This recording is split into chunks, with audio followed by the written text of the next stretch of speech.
Welcome to another episode of Ramu ism. కష్టపడి పని చేస్తే జీవితంలో పైకి వస్తారు. ఎవరు చెప్పారంటే మా నాన్న నాకు చెప్పారు, మీ నాన్న కూడా మీకు చెప్పుంటారు. కానీ రామ్ గోపాల్ వర్మ గారు ఈరోజు హార్డ్ వర్క్, కష్టపడి పని చేయడం గురించి ఏమంటున్నారో తెలుసుకుందాం.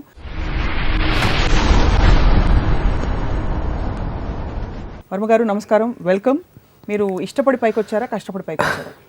కష్టపడితే పైకి వస్తారు అనేది అఫ్కోర్స్ నేను విన్నాను, మా చిన్నప్పటి నుంచి నాకు చెప్పారు. అది నా ఉద్దేశంలో కూలోళ్ళే కష్టపడతారు.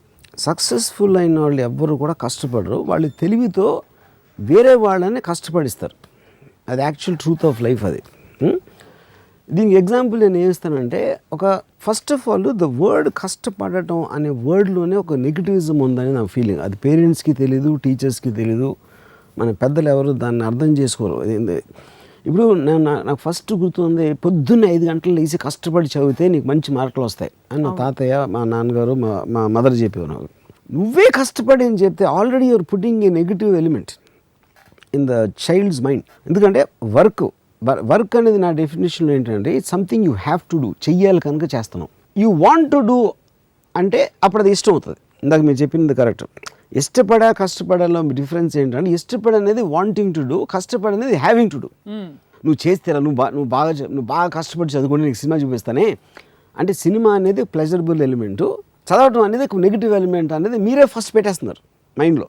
ఒక పిల్లోడి మైండ్లో first right from the time he's become conscious as a kid are what ever it is. So అప్పుడు అక్కడ ఏంటి 2 points. అక్కడ ప్రోగ్రెస్ ఆఫ్ హ్యుమానిటీ ఎప్పుడూ కూడా మీరు ఎంత తక్కువ కష్టపడాలి అనే దాంట్లోంచి మీకు ప్రోగ్రెస్ ఉంటుంది. ఇప్పుడు మనం గొడ్డులాగా చాకరీ చేసేస్తే ఏదో మెషిన్ కనిపెట్టాం ఆలోచించి. అవును. ఆ మెషిన్ కష్టపడే వాళ్ళందరినీ వాళ్ళకి ఫ్రీ చేసేసి వాళ్ళ పని అంతా అది చేసేస్తుంది.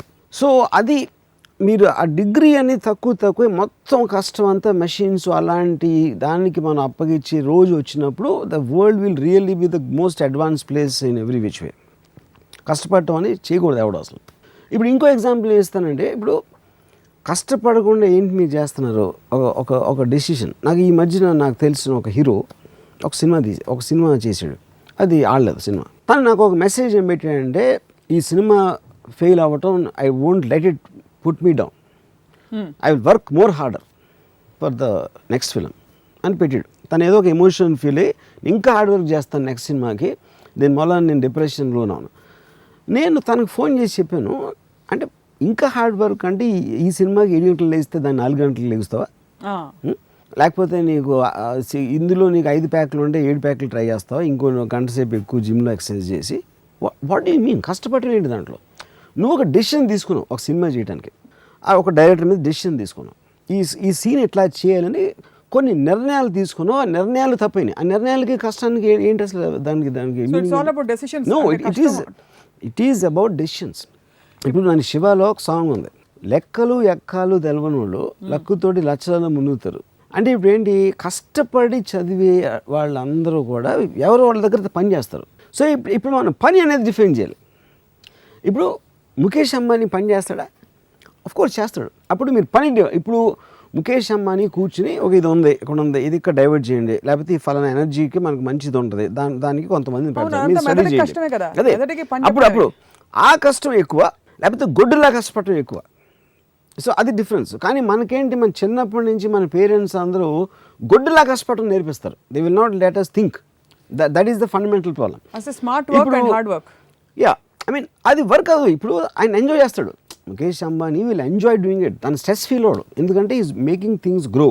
ఆయన డెసిషన్ తోటి ఇది చేయాలా, అది చేయకూడదు అని ఒక ఆలోచించడంలో ఒక ప్లెజరబుల్ ఆస్పెక్ట్ తీసుకుని ఆ డెసిషన్ తోటి ఈజ్ మేకింగ్ థింగ్స్ మూవ్. అప్పుడు రకరకాల వర్కర్స్ మషిన్స్ దగ్గర పని చేస్తారు, లేకపోతే డ్రాయింగ్లు గీస్తారు, ఇది చేస్తారు, అది చేస్తారు. ముఖేష్ అంబానీ మైండ్లోంచి వచ్చిన విజన్లోంచి వర్క్ ఫోర్స్ అనేది స్టార్ట్ అవుతుంది. మీకు ముఖేష్ అంబానీ ఇప్పుడు పైన కనిపిస్తున్నారు స్క్రీన్ మీద, కానీ కింద చాలా మంది కష్టపడకపోతే ముఖేష్ అంబానీ డ్రీమ్ రియలైజ్ అవుతుందంటారా? నేను కష్టపడకూడదు అంటలేదు.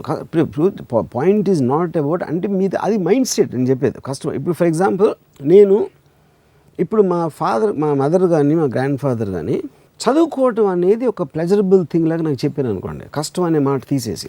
అంటే ఉదాహరణకి చెప్పండి. ఎంజాయింగ్ మీరు వర్క్ ఎంజాయ్ చేసినప్పుడు అది హార్డ్ వర్క్. మన ఇక్కడ ఏంటి మనం మాట్లాడుతుంది హార్డ్ వర్క్ అనేది డెఫినేషన్లోనే ఒక నెగిటివ్ ఎలిమెంట్. అబ్బా నేను చెమటలు కార్చిపోయి ఇలా చేసి ఎలాగైనా చేయలేని సాధించాలి అనే అష్ట కష్టాలు పడి ఒక నొప్పిని ఓర్చుకుని ఒక దానికి చేరాలి అనే దాంట్లోంచి హార్డ్ వర్క్ అనే పదం అక్కడి నుంచి సో వచ్చింది. హార్డ్ వర్క్ అనే టర్మినాలజీ మార్చాలంటారు. దట్ ఈస్ ద ప్రాబ్లం నాకు. సో ఉదాహరణకి నేనే మీరు అనుకోండి, మీరే మీ అమ్మ నాన్న అనుకోండి, నాకు ఎలా చెప్తారు నేను చదువుకోవాలనుకోండి, ఇంజనీరింగ్ కాలేజ్ చేరాను. ఇప్పుడు నువ్వు 5 లేస్తే భలే ఉంటుంది. నువ్వు చదువుకుంటే నీకు ఎన్నో తెలిసిపోతాయి. ఆ తెలిసిపోయిన వాటిలోంచి నువ్వు వేరే వాళ్ళకి చెప్పవచ్చు, అందరూ నిన్ను బాగా చూస్తారు, నువ్వు అందరికన్నా ఎక్కువ నువ్వే అక్కడ ఎలివేట్ అవుతావు, ఇలా చెప్పాలి వాళ్ళకి. అంటే అదొక ప్రొవోకింగ్, ఒక ఏమంటుంది దాన్ని ఇన్స్పైరింగ్ కైండ్ ఆఫ్. లేదురా నువ్వు ఎలా చదువుకేమ్మా, నువ్వు 2 గంటలు చదివితే నీకు చాక్లెట్ ఇస్తాను, రేపు రాత్రి సినిమాకి తీసుకెళ్తాను.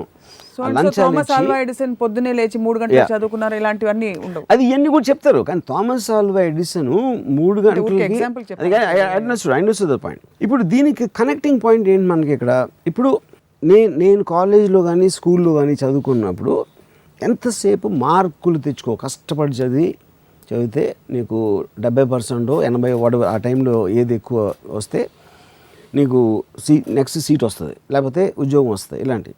అప్పుడు ఏంటి నా మైండ్స్లో ఏంటి, నేను కష్టపడటం నాకు ఇష్టం లేదు, ఎందుకంటే ఆల్రెడీ నాకు ఒక నెగిటివ్ ఆస్పెక్ట్ వచ్చేసింది కష్టం. నాకు పాజిటివ్ ఆస్పెక్ట్ ఏంటి, నాకు సినిమా డైవర్షన్ ఉంది, ఏదో నవల్ చదవాలి, లేకపోతే ఎక్కడో తిరగాలి, ఇలాంటి డైవర్షన్స్ ఉన్నాయి. కాబట్టి కష్టపడితే కానీ చదువుకోవడానికి ఛాన్స్, అప్పుడు నేను కాపీ కొట్టడం అలవాటు చేసుకుంటాను, కష్టాన్ని తప్పించుకోవడానికి అదొక మెథడ్ అవుతుంది. అంటే కాపీ కొట్టడం కరెక్ట్ అంటారా?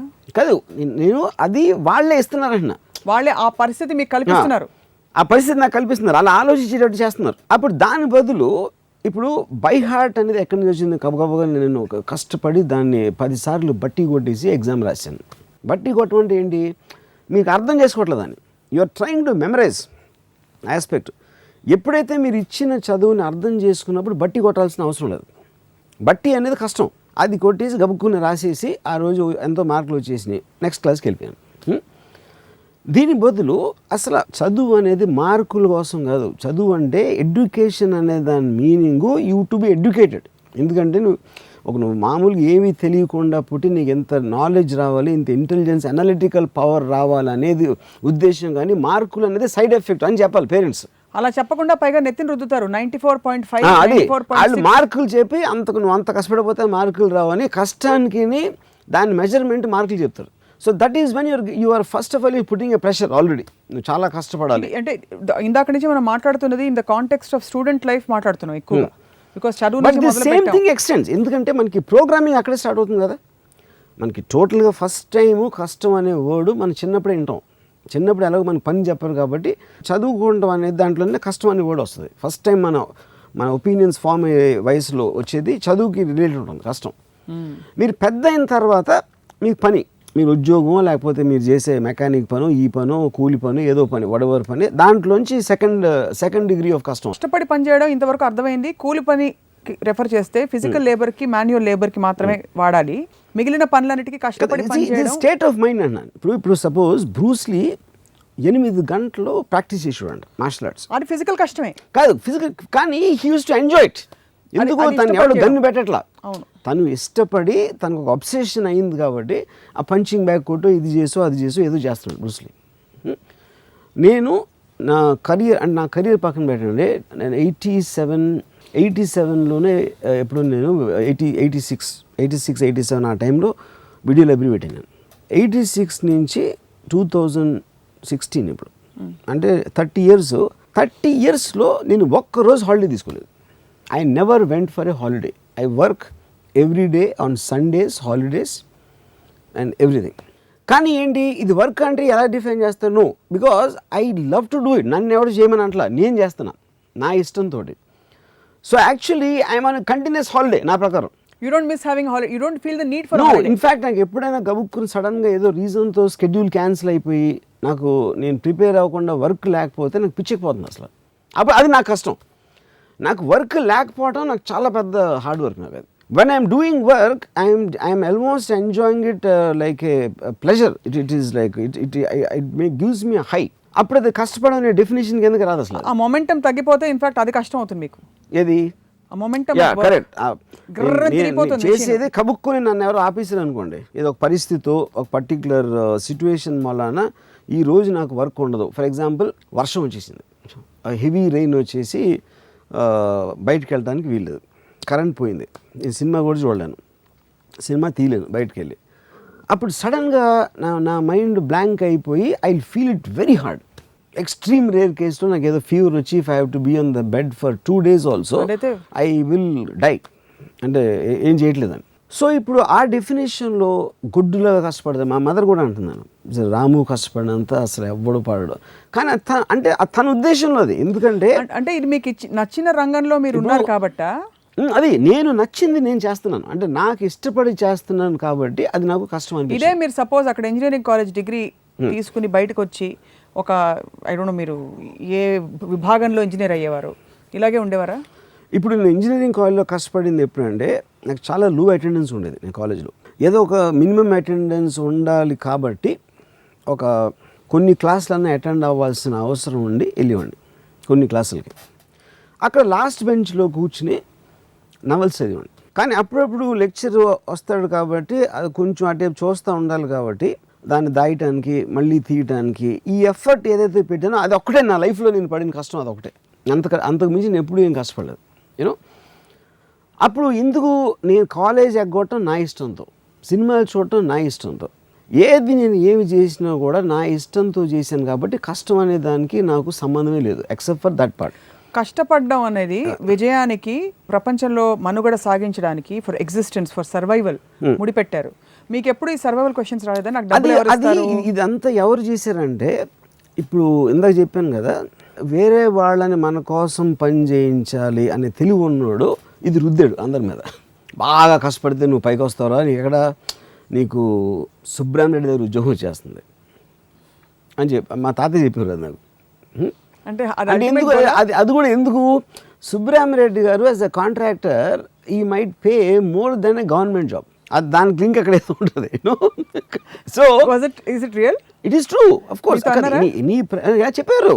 ఎందుకంటే మా తాతయ్య mentality will be related to the so called కూలి పని. నేను డిరోగేటర్గా చెప్పట్లా, I'm just talking about states of difference of levels of thinking. అప్పుడు సుబ్రహ్మణ్యరెడ్డి గారు అంటే ఆయన గురించి స్పెసిఫిక్గా చెప్పట్లేదు, ఎగ్జాంపుల్ చెప్తున్నాను. మా తాతయ్య లాంటి వాళ్ళు ఒక 100 మందిని తీసుకుని వాళ్ళతో కష్టపడి పని చేయించి ఆయన ఏసీ రూమ్లో ఒక మర్సిడీస్ బెంజ్లో తిరుగుతారు. అప్పుడు ఎవరు గొప్ప? కష్టపడినోడే గొప్ప. Is it true or not? Ya. So the bottom line here, coming back to myself, is if 30 yearsలో ఇప్పుడు నేను ఎంతోమంది కలిసి I'm just have to take a break man అంటారు. I'm waiting for Saturday, I just want to just knock off. మాట్లాడితే అసలు వాళ్ళు ఏదో అయిపోయినట్టు వాళ్ళు ఫీలింగ్. హాలిడే అంటారు, ఇది అంటారు, అదంటారు. ఇదంతా కూడా ఓకే. విచ్ మీన్స్ వాళ్ళు వారం రోజుల్లో వీక్ డేస్లో వాళ్ళు ఏదైతే ఉద్యోగం పనో ఏదో చేస్తున్నారో they hate that, they just hate that. ఒక సింపుల్ ఎగ్జాంపుల్ ఇస్తాను. ఇప్పుడు మీరు కష్టపడట్లేదని మీరు అనుకుంటున్నా, మీకు కష్టపడడం అనేది మీకు జీర్ణించుకుపోయి నాటుకుపోయింది మీ సిస్టంలోనే. You know your responsibilities. మీరు ఫర్ ఎగ్జాంపుల్ మీరు ఓపెన్గా ప్రొఫెస్ చేసే 2-3 పనులు, ఉదాహరణకి హ్యావ్ అ వాడ్కా అంటారు. అలానే మీరు వాడ్కా బాటిల్ తీసుకుని సెట్కి వెళ్ళిపోరు. You know your restrictions, you know when to, or it can be anything else. It's not that. I mean, I don't think that is wrong. నేను చేయకపోతే వేరే విషయం. I might have a certain habit of drinking it at a certain time. But if అమెరికాలో shooting చేస్తుంటే అటు మధ్యలో they'll drink a beer. అప్పుడు అది వాళ్ళు తీసుకున్న డెసిషన్. రిస్ట్రిక్షన్స్ ఎలా చేయాలి పద్ధతులు అనేది అది వేరే topic. I don't think that is related to hard work. No, but where does a sense of responsibility come towards what you're doing? Because మీరు చెప్పేది అల్టిమేట్ రెస్పాన్సిబిలిటీ ఉంటే నేను కష్టపడకపోయినా నా కర్మ, నేను నా ఇష్టం. ఇప్పుడు degrees of differences in thinking అనేది ఉంటుంది. ఇప్పుడు మీరు పుట్టుకతోనే మీకున్న పరిస్థితుల మూలాన మీకు ఎబిలిటీ, మీ ఇంటెలిజెన్స్ లెవెల్, మీ టాలెంటు, మీరు ఆలోచించే విధానం, ఆలోచించగలిగే కెపాసిటీ, ఇవన్నీ ప్రతి మనిషికి వేరీ అవుతాయి. ఆ వేరీ అయిన దాంట్లో ఒక విజనరీ, ఒక థింకింగ్ ఉన్న అతను చాలా తొందరగా కష్టపడితే ఏమి రాదు అని తెలుసుకుంటాడు. అప్పుడు కష్టపడటం మానేసి వేరే వాళ్ళతో కష్టపడిస్తాడు. ఆ తెలివి లేని వాళ్ళు కష్టపడటమో, కాపీ కొట్టడమో, లేకపోతే అంటే ఆ కాంటెక్స్ట్లో చెప్తున్నాను, లేకపోతే క్రిమినల్స్ అవ్వటమో, లేకపోతే వేరే చేస్తారు. యూనో బట్ ఇవన్నీ వేరియేషన్స్. నాకు చాలా సింపుల్ బాటమ్ లైన్ ఏంటంటే, మీరు చేసే పని మీరు ప్యాషన్ తోటి, ఒక ఇష్టంతో, ఒక ప్లెజరబుల్ ఆస్పెక్ట్తో చేస్తే అసలు ఆ పని చేయకూడదు. ఆ పని చేస్తా మీరు కష్టం ఫీల్ అవుతున్నారంటే దట్ ఈస్ యువర్ హెడ్. అవకాశాలు రావు కదా. అవకాశం మైండ్ సెట్ సప్నది. అది is nothing to do with అవకాశం. ఫర్ ఎగ్జాంపుల్ మీరు తీసుకున్న వాళ్ళందరూ మీలా సినిమా డైరెక్టర్ అని ఇప్పుడు దాంట్లో కూడా నేను వాళ్ళు బ్లేమ్ చేయట్లేదు. ఇప్పుడు ఐన్ ర్యాండ్ ఏముందంటే, షీ సెడ్ పిల్లోడు పుట్టగానే ఆ పుట్టి పెరుగుతున్న టైంలో ఏదేదైతే పేరెంట్స్ స్కూల్లోనో లేకపోతే చుట్టూ ఉన్న వాళ్ళకి ఇంప్రెషనబుల్ మైండ్ మీద చెప్తారు, నువ్వు చేయకూడదు, అది చెయ్యాలి.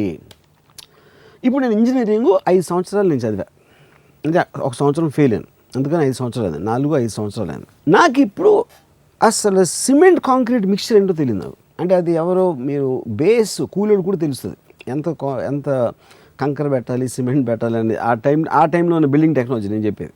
సో 5 ఏళ్ళు నేను ఏం చదివాను, ఏమి చదవాలి. అప్పుడు ఎందుకు వెళ్ళాను నేను ఇంజనీరింగ్, ఎందుకు చదివాను అసలు? మా ఫాదర్ వాళ్ళు చెప్పారు, నాకుగా నేను ఆలోచించుకునే దానికి దోహదం చేయటానికి. వాళ్ళు ఆ పర్టికులర్ టైంలో ఇంజనీరింగ్ మంచి జాబ్స్ దొరుకుతున్నాయి, లేకపోతే ఎలక్ట్రానిక్స్ కమింగ్ థింగ్ ఇలాంటి సొసైటీలో ఇనేసి వాడికి ఇష్టం లేకపోయినా వాడి మీద రుద్దేసి ఆడి పిల్లోడు తెలీదు మనం చెప్పాలి వాడికి అని ఒక దాంతో చేస్తారు. వాళ్ళ ఇంటెన్షన్ కరెక్టే, and it could be correct also, I'm not saying that. కానీ వాడు ఒక వయసు వచ్చే టైంకి already is completely programmed with these thinkings. అప్పుడు అది ఇష్టం లేకుండా వెళ్ళి చేరాడు. ఇప్పుడు నేను చాలా లేజీగా ఉండేవాడు కాలేజ్ టైంలో. లేజీ అంటే ఏదో బుక్స్ చదువుతాను, కాలేజ్కి వెళ్ళను, సినిమాలు చూస్తాను, అది అంటే దేర్ ఈజ్ నో పర్పస్. ఇది నేను చేసిన దానికి ఒక పర్పస్ రావాలి, ఒక ఆబ్జెక్టివ్ రీచ్ అవ్వాలి అనే గోల్ అనేది నాకు లేదు అసలు. నా టోటల్ కాలేజ్ టైంలో కానీ నేను అయిపోయి నేను ఉద్యోగం మొదలెట్టాను. తాజ్ కృష్ణ హోటల్ కన్స్ట్రక్షన్లో నేను సైట్ ఇంజనీర్గా 800 రూపాయలు పని చేస్తున్నంత వరకు ఇదే నేను ఇందాక చెప్పిన డెఫినేషన్. I felt that. ఎప్పుడైతే నేను వీడియో లైబ్రరీ పెట్టాలని డిసైడ్ చేసుకున్నానో అది నా డెసిషన్ తోటి నేను నా లైఫ్ డిసైడ్ చేసిన అప్పటి నుంచి కొన్ని సెట్ బ్యాక్స్ జరిగినాయి, కొన్ని జరగని, but I had a continuous pleasure without exception. A set back లో కూడా అప్పుడే నేను కష్టపడి ఉంటే ఇలా ఉండేది కాదు. Absolutely I never felt, because I develop that thing. If you keep on, మీరు ఒక డెసిషన్ తీసుకున్నారు, లైఫ్ మీ మీద ఇంకో డెసిషన్ తీసుకుంటారు, డెస్టినీ ఏదో అంటే మిమ్మల్ని మీరు కంట్రోల్ చేయలేని డెస్టినీ అనే డెఫినేషన్ ఇస్తాయి. యూనో, అప్పుడు మీరు ఇంకో డెసిషన్ తీసుకోవాలి. అది మళ్ళీ సైకిల్ ఆఫ్ డెసిషన్స్ లో you will keep on going. Academic qualifications భారీగా ఉండే చాలా హైలీ ఎడ్యుకేటెడ్ పీపుల్ కొంతమంది చూస్తుంటాం, వాళ్ళు ఎక్కడో ఒక పాయింట్ ఆఫ్ లైఫ్లో వెనకుండిపోయి ఉంటారు, దానికి దీనికి ఇష్టపడే చదువుంటారు. So would you consider them successful or not? What is success actually? Success again is in the mind. ఇప్పుడు నా ఉద్దేశంలో సక్సెస్ ఏంటంటే, మీరు పొద్దున్న లేచినప్పటి నుంచి రాత్రి నిద్రపోయే వరకు మీరు ఏం చేయాలనుకుంటే అది చేయగలిగితే అది సక్సెస్ఫుల్. అది వేరే ఉద్దేశంలో అవ్వకపోవచ్చు.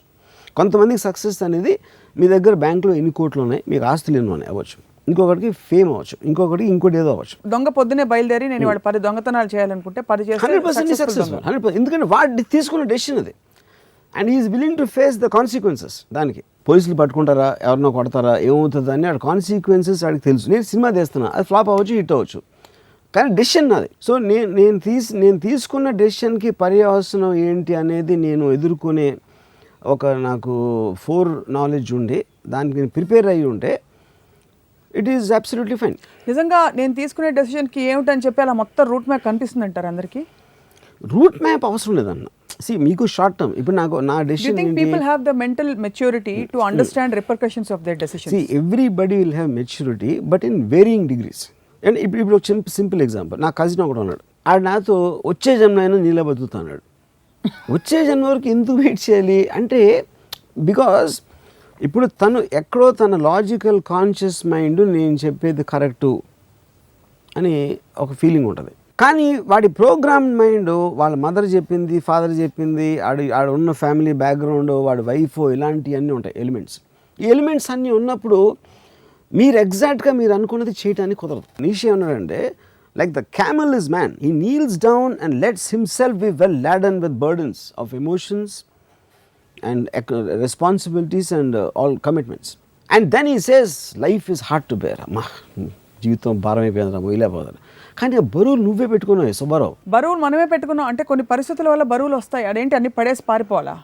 That's whole point. పారిపోవడం అది కాదు, అది మీరు ఫీల్ మీ బరువుని మీరు ఎంజాయ్ చేయకపోతే బరువు పెట్టుకునే హక్కు లేదు మీకు. అంటే బరువుని పెట్టుకుని కష్టపడి నేను నీ కోసం అర్పించేస్తున్నాను అనేది చేసి అది అవ్వనప్పుడు ఫ్రస్ట్రేషన్ తోటి ఆ చచ్చిపోయే ముందు బెడ్లో ఎంత చెత్త బతికానరా అని ఆడు చచ్చిపోయేదానికి ఇంకా ఆడు పుట్టి అసలు బతకడం ఎందుకు? ఫస్ట్ సపోజ్ నేను ఇప్పుడు స్కూల్లో ఉన్నాను, నేను తర్వాత ఏం చేయాలన్న లైఫ్లో చచ్చినట్టు 10వ తరగతి పాస్ అవ్వాలి, Correct. హిస్టరీ సివిక్స్ చదువుకుని తీరాలి. సో మీరు అన్నారు కదా రేప్ ఈజ్ ఇన్విటబుల్ ఎంజాయ్, చాలా మంది ఎంజాయ్ చేయరు. వాళ్ళకి అక్కడ కష్టపడుతున్నట్టే అనిపిస్తుంది, లేకపోతే దాని రేప్లా అనిపిస్తుంది, ఇంకోలా అనిపిస్తుంది. Correct. అది ఎంజాయ్ చేయడం బెటరా, దాన్ని పక్కన పెట్టేసి today I declare my freedom I wear the consequences అనుకోవడం బెటరా? Practically I asking. both of them are equal నా ఒపీనియన్లో. See the point is you can take a call, నన్ను చంపుతాడా, నేనే వాడిని చంపుతా, ఎవడరా నేను గన్ను తీసుకుని నేను ఇటు చూడొచ్చు, లేదా అలాంటి కెపాసిటీ నాకు లేదు, ఇది ఇలా చూద్దాం నేను అనుకోవచ్చు. అలా రకరకాల మనుషులు వేరేగా రియాక్ట్ అవ్వచ్చు. And all of them are right as long as they trying to look at it in a positive way. That is what I'm trying to say. ఇప్పుడు హార్డ్ వర్క్కి నాకు వెరీ సింపుల్ డెఫినేషన్, మీరు చేసే పని మీకు నచ్చక చెయ్యాలరా, చెయ్యక తప్పదు అనే మైండ్ స్టేట్లో చేయటానికి, దాన్ని ఎంజాయ్ చేస్తా చేయటానికి ఉన్న ప్రైమరీ డిఫరెన్స్ ఒకటి నేను మాట్లాడుతున్నాను. సో ఒకవేళ అలాంటి స్థితికి నేను వచ్చాను అనుకోండి, నేను కానీ మా సుధాకర్ గారు కానీ ఎవరో ఒకరు, సో ఏం చేయాలి అంటే ఫర్ ఎగ్జాంపుల్ ఏదో ఒక షాప్ పెట్టుకున్నాం, కిరాణా షాపు, ఒక 4 ఏళ్ళాక బోర్ కొట్టేసింది, నేనేమిటి అసలు నాకు చిప్స్ ప్యాకెట్ అమ్ముకుంటూ నాకు బోర్ కొడుతుంది, ఏం చేయాలి? అప్పుడు షాప్ మూసుకుని వెళ్ళిపోవాలా? నెక్స్ట్ ఏం చేయాలో ఆలోచించాలా ప్రాక్టికల్గా? ఒకటి, మీరు చేస్తున్న వర్క్ నుంచి మీకు వేరే వర్క్ మీద మీకు ఇంట్రెస్ట్ కలిగినప్పుడు ఆ కంపాటివ్ లెవెల్లో మీరు తీసుకు. ఉదాహరణకి నేను వీడియో లైబ్రరీ పెట్టిన తర్వాత I was financially well of. అప్పుడు నేను సినిమాలో డైరెక్షన్ ఛాన్స్ కోసం నా ఆబ్జెక్టివ్ ఉంది కాబట్టి దీనిని పక్కన పడేసి I went in to that. అది అయిపోయిన తర్వాత I wanted to do Hindi or I want do some kind of film. So I want to meet some people. ఇలాగా కంటిన్యూస్గా నాకు రేపు ఇది కావాలి, ఎల్లుండి అది కావాలి, అవతల ఎల్లుండి వర్క్ అయిపోయిన తర్వాత నా మైండ్ ఇంకో దాని దగ్గరికి వెళ్తుంది. మీ మైండ్ యాక్టివ్గా ఉన్నప్పుడు బోర్డమ్ అనే మాట రాదు అసలు. బోర్డమ్ ఎవరికి వస్తుంది? మైండ్ స్టాగ్నెంట్ అయినప్పుడు వస్తుంది. మీరు చిప్స్ ప్యాకెట్లు అమ్ముతున్నారు, వస్తున్నారు, డబ్బులు ఇస్తున్నారు, అయిపోయింది. అది ఒక రెగ్యులర్ ఒక మెకానికల్ యాక్టివిటీ అయిపోయిన తర్వాత మీకు మీ మైండ్ యాక్టివేట్ అవ్వడానికి మీకు వేరే దాని మీద ఒక ఇంట్రెస్ట్ జనరేట్ అవ్వాలి. ఇంట్రెస్ట్ జనరేట్ అయినప్పుడు ఆటోమేటిక్గా మీ మైండ్లోనే మీకు కంపారిజన్ వస్తుంది. ఇది బెటరా, నాకు చిప్స్ అమ్ముకోవడం బెటరా, అది చేయడం బెటరా అనే ఒక థాట్ వస్తుంది. అప్పుడు చిప్స్ అమ్మటం ఆపేసి దాంట్లోకి వెళ్తే నా పరిస్థితి ఏంటి, ఒకవేళ అది వర్కౌట్ అవ్వకపోతే నేను ఇక్కడ ఉన్నదాన్ని వదిలేస్తున్నానా, కానీ అది వర్కౌట్ అయితే నాకు చిప్స్ అమ్మటం కన్నా ఎక్కువ ప్లెజర్ వస్తుంది, అందుకని నేను ఆ డెసిషన్ తీసుకోవాలా. That is what I'm saying, you are facing the consequence of a decision. లేదు ఈ చిప్స్ నాకు బోర్ కొడుతుంది, కానీ ఇది లేకపోతే నాకు రేపు పొద్దున్న డబ్బు లేకపోతే నా పరిస్థితి, నా ఫ్యామిలీ పరిస్థితి ఏంటి, అండ్ నా లైఫ్ అంతా చిప్స్ అమ్ముతాను అనేది ఒక డెసిషన్. అప్పుడు మీరు బోర్ కొడుతున్నా, అది చిరాకు పడుతున్నా, అది కష్టపడటం అవుతుంది, అది హార్డ్ వర్క్ అవుతుంది. సో అయితే మీరు అనేది ఏంటంటే మీ యాక్చువల్ సిచ్యువేషన్కి మీరు ఉండాలనుకున్న సిచ్యువేషన్కి మధ్య గ్యాప్ ఉండకూడదు. If there is no gap whatever it be, అంటే గ్యాప్ అంటే నాకు రోజు ఇల్లు తోడవడం ఇష్టం, ఐఎమ్ డూయింగ్ ఇట్, ఇష్టంగా చేస్తే అది పర్ఫెక్ట్. అది బికాజ్ ఇట్స్ మెంటల్ స్టేట్. అది మీరు చేసిన పని ఇల్లు తుడిచేది నేను కేర్ చేయకపోవచ్చు, కానీ మీకెందుకో మీకు ప్లెజర్ వస్తుంది అది, you know. So it is your own mind which should perceive the happiness. మీరు చేసేది మీకే నచ్చినప్పుడు, బోర్ కొట్టినప్పుడు, ఇంట్రెస్ట్ లేకుండా చేసినప్పుడు, that comes under hard work for me. So this hard work is almost like it's sounding like it's a cynical way of looking at life. Yeah, it's it a is very cynical depressing and it is way depressing. of life. Yes, and it is you are feeling a low, and all these people manaku mahal chuste telisipotunnadu. Just to see the face I know that. Yeah. So one thing చాలా మంది ఫిలాసఫీలు చెప్పారు, dare to dream, fly because wings are yours, ఇలాంటివన్నీ కొటేషన్లు ఫేస్బుక్లో కూడా చూస్తుంటాం. వాటికి అర్థం హౌ టు అప్లై అనే ఉండదు. కానీ రామోయిజంలో మీరు ఎప్పుడు ప్రాక్టికల్గా you the most practical person I have seen or many have seen. కాబట్టి ఈ ఫిలాసఫీ ఏదైతే ఉందో ఏ స్టేజ్ నుంచి అప్లై చేయడం మొదలు పెట్టాలి, లేకపోతే how do you start integrating, do you start questioning first? Yeah, questioning is the only way. Like I was mentioning Ayn Rand's thing, ఎప్పుడైతే ఇఫ్ యు ఆర్, ఇప్పుడు ఫర్ ఎగ్జాంపుల్ ఇఫ్ మా grand mother God గురించి, God అంటే ఏంటి అని అడగటంలో ఒక aspect ఉంటుంది human బీయింగ్కి. దేవుణ్ణి దండం పెడితే మనకి మార్కులు వచ్చేస్తాయి అన్నమాట అని పెట్టేసింది అక్కడ. అంటే ఎవరేం చెప్తే అది వినేసి ఒక గొర్రెల మందలా ఫాలో అయిపోయే వాళ్ళు ఈ ట్రాప్లో పడతారు, ఈ కష్టపడే ట్రాప్లో. Anybody who questions will understand for himself. అప్పుడు అది అబ్జార్బ్ చేసుకుంటారు, ఏంటి అసలు ఇది చెప్పేది అది చెప్పేదని. అబ్జార్బ్ చేసుకున్న దానికి బ్లైండ్గా ఫాలో అవ్వడానికి